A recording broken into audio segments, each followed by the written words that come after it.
Saludos, mi estimada familia. Bienvenidos a una nueva semana y a un nuevo programa. Hoy estamos aquí con cierta tristeza debido pues a la situación crítica que vivió ayer los Nuggets de Denver, los Denver Nuggets frente a los OKC. Fue una paliza, fueron más de 32 puntos de ventaja en el último cuarto. Wow, definitivo. Bueno, aquí felicito a los felices ganadores y por supuesto a todos mis amigos que comparten pues este deporte, este lindo deporte que por supuesto como familia lo vivimos. Y quiero hablar de la funcionalidad, porque este punto de la funcionalidad es clave en la familia. Todos esperamos y queremos navegar en el punto máximo de una funcionalidad 100%, y eso es prácticamente imposible.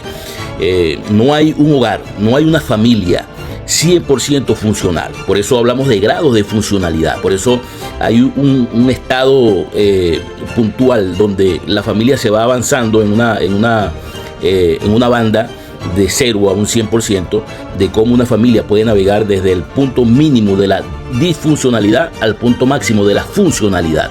Y esto es un proceso pues que requiere equipamiento, que lo hemos dicho.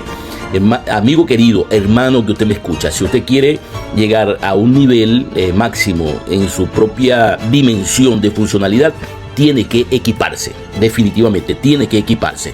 Y en ese sentido es importante decir que cuáles son los elementos, cuáles son las bases o las profundidades o los factores que inducen a que una persona pueda llevar cierto grado de funcionalidad y irse moviendo de la disfuncionalidad a la funcionalidad. Hay momentos disfuncionales, por supuesto, dentro de la familia funcional, dentro de lo que cabe, por supuesto, dentro de esa dimensión, de ese porcentaje que una familia puede ser lo bastante funcional. Hay momentos disfuncionales, se viven momentos disfuncionales, pero en el momento que se descubre, que se es consciente de esa funcionalidad, entonces él o ella va navegando en la proporción de lo que signifique crecer en ese aspecto para entonces ir profundizando en su funcionalidad. Y uno de los elementos o varios de los elementos que profundizan una funcionalidad, lo hemos conversado en programas anteriores, pero quiero puntualizarlo porque es importante ir recordando. Siempre es importante recordar y repetir las cosas para que las personas, pues por supuesto, en la medida de la repetición, pueda ir siendo más consciente de esas proclividades para que entonces pueda navegar en esa dimensión o en ese porcentaje donde él necesita o ella necesita avanzar. Hablamos de roles funcionales. Hay ciertos roles funcionales que la Biblia establece para cada uno de los integrantes de la familia. Estamos hablando por supuesto de los cónyuges en este sentido. Entonces cada cónyuge funge un papel. Tiene que haber liderazgo, por supuesto, y ese liderazgo, la Biblia le otorga ese liderazgo al hombre. Eso no desmerita, por supuesto, que la mujer tenga su grado de proporción y liderazgo dentro del matrimonio, porque esto habla en el principio algunos verbos, ¿verdad? Cuando vemos al original, vemos que es un liderazgo compartido, pero por supuesto tiene que haber una cabeza visible, alguien que lleve la responsabilidad del núcleo. Y en este caso, por supuesto, la Biblia le otorga ese espacio al hombre. Otro de los elementos claves para una familia funcional o una familia en lo mejor posible funcional, o un porcentaje, ¿verdad?, de lo que estamos hablando, es que haya métodos de resolución de conflictos. Tiene que haber métodos de resolución de conflictos para que entonces la familia pueda navegar en esas metodologías y en el momento que surja un conflicto, porque no hay un hogar donde no haya conflicto, no hay un matrimonio que no tenga conflicto, por lo tanto entonces tiene que haber una metodología de resolución de conflicto. Y no hemos hablado de esas metodologías de resoluciones de conflicto, pero uno de los más interesantes a los cuales proponemos es que cuando hay tensión, cuando hay mucha tensión dentro de la relación, entonces se pueda llamar a un árbitro externo, a alguien externo que pueda mediar en la profundidad de la crisis que se puede estar viendo. Pero esta es una de las medidas más críticas que hay para resolución de conflictos, una de las medidas más elevadas, ¿no? Porque entonces ya se integra un tercero, ¿ok?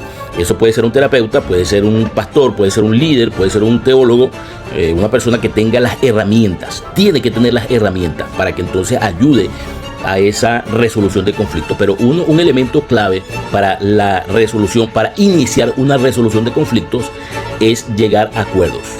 Por supuesto, si hay mucha tensión, entonces optamos por refrescar la relación, optamos por refrescar la relación, y eso es una metodología de resolución de conflictos. Si usted está tenso, salga a comprar una hamburguesa, salga a comprar pan, salga a comprar un refresco, vaya a tomarse una bebida, busquen un sitio público donde hablar y entonces allí tratan de resolver el asunto que se puede estar planteando. Generalmente, en una buena metodología de conflicto, de resolución de conflicto, no debería, aunque sucede muchísimo y a mí me pasa mucho, porque a veces la tensión se vive en el momento, pues es el lugar más privado que existe dentro del hogar, es la alcoba. Pero no debería ser la alcoba el lugar donde se resuelvan los conflictos matrimoniales. ¿Por qué? Porque entonces ahí queda en el ambiente, queda una sensación de que ese lugar no solamente es un lugar de conflicto, sino es el lugar donde se abrazan, donde se besan, donde desarrollan pues sus intimidades, y esto tal vez llegan a la memoria si son eventos muy fuertes que han profundizado en el ser de la persona. Entonces estas memorias permanecen en el ambiente, y entonces cuando vemos ese ambiente, cuando entramos a ese ambiente, recordamos esa situación desfavorable que se vivió. Entonces es importante que podamos tener un lugar donde podamos ir a resolver nuestros conflictos, o a ir a resolver los conflictos, que no sea la alcoba, ¿ok? Traten lo posible de que no sea la alcoba.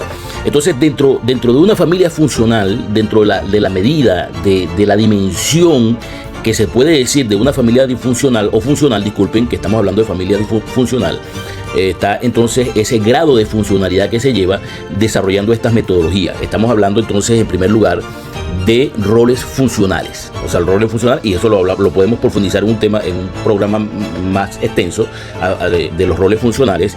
Hablamos entonces de las metodologías de resolución de conflictos para que haya funcionalidad dentro del hogar, ¿verdad? Y entonces estamos hablando también que se eviten las triangulaciones muchas veces en la familia, y estos son tres elementos muy básicos. Estamos hablando de la triangulación, y en esta triangulación siempre lo que dice la triangulación es que utilizamos a un tercero para ir en contra de alguna persona pues que está dentro del núcleo familiar, y esto por supuesto es una tremenda disfuncionalidad. Cuando utilizamos esta metodología, entonces estamos navegando hacia las profundidades de la disfuncionalidad. Entonces, si queremos navegar en la profundidad de una familia funcional, ¿verdad?, en ese grado o en esa banda donde podamos elevar la familia o al matrimonio a un grado de funcionalidad, tenemos que tener ciertos factores dentro de la relación matrimonial. Y estos factores, por supuesto, estamos hablando de estos tres inicialmente. Así que quiero que empieces esta semana con mucho ánimo, con mucha devoción a tu pareja, a tu matrimonio, con mucha devoción a Dios, por supuesto, y siendo, como dice el texto de hoy en el Salmo 104, que debemos ser agradecidos. Una familia agradecida profundiza el amor mutuo. Una familia agradecida, una familia que alaba junto, una familia que ora junta, crecen juntas. Así que te leo en los comentarios.